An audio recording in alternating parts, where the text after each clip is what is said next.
আমরা আশা করব আমাদের উপর যেই আস্থা এবং বিশ্বাস তারা রেখেছে, আমরা ইনশাআল্লাহ দেশ নেত্রী বেগম খালেদা জিয়া এবং তারুণ্যের অহংকার দেশ নায়ক তারেক রহমানের নেতৃত্বে ৩১ দফা বাস্তবায়ন করে ইনশাআল্লাহ সংস্কার করে একটি নির্বাচন আমরা আদায় করে থাকবো।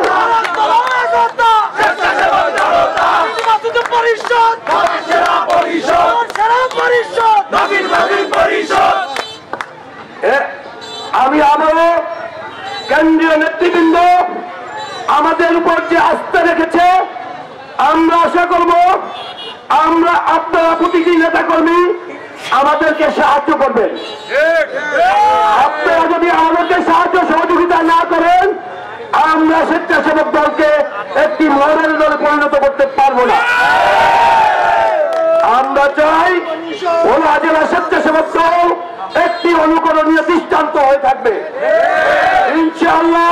মিজানুর রহমান মাসুদ ভাই, ইয়াকুব শাহ জুয়েল এবং আমার উপরে যে দায়িত্ব অর্পণ করেছে, আমি আপনাদের কাছে দোয়া চাই আমি যেন আমার উপর যে দায়িত্বটুকু তারা অর্পণ করেছেন সেই দায়িত্বটুকু আমি সুচারুভাবে পালন করে যেতে পারি।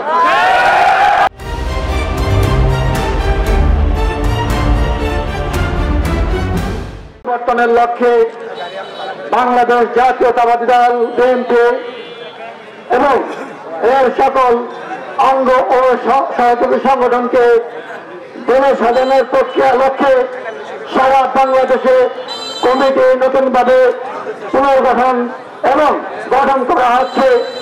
তার ধারাবাহিকতায় ভোলা জেলা স্বেচ্ছাসেবক দলের এই নবনির্বাচিত আংশিক পূর্ণাঙ্গ কমিটি গঠন করা হয়েছে। আজকের এই নবনির্বাচিত কমিটির পক্ষ থেকে আমি সবাইকে অনুরোধ জানাবো, আপনারা যে যেখানে আছেন সর্বপর্যায় থেকে আমাদের নেত্রীকে দোয়া করবেন এবং অতি বিলম্বে তিনি যেন সুস্থ হয়ে দেশে ফিরে আসবেন, এই আহ্বান জানাচ্ছি সবাইকে।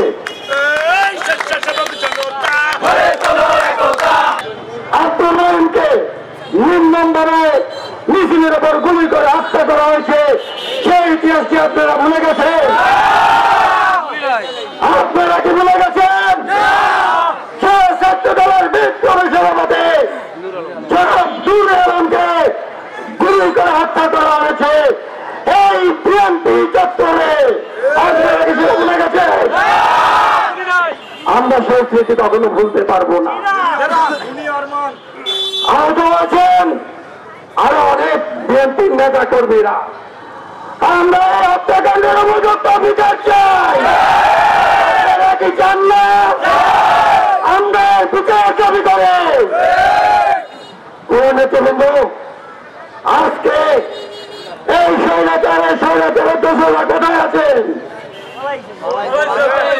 আজকে তারা বুকে সাহস থাকলে পাঠা থাকলে তারা আজকে দেশে অবস্থান করতেন।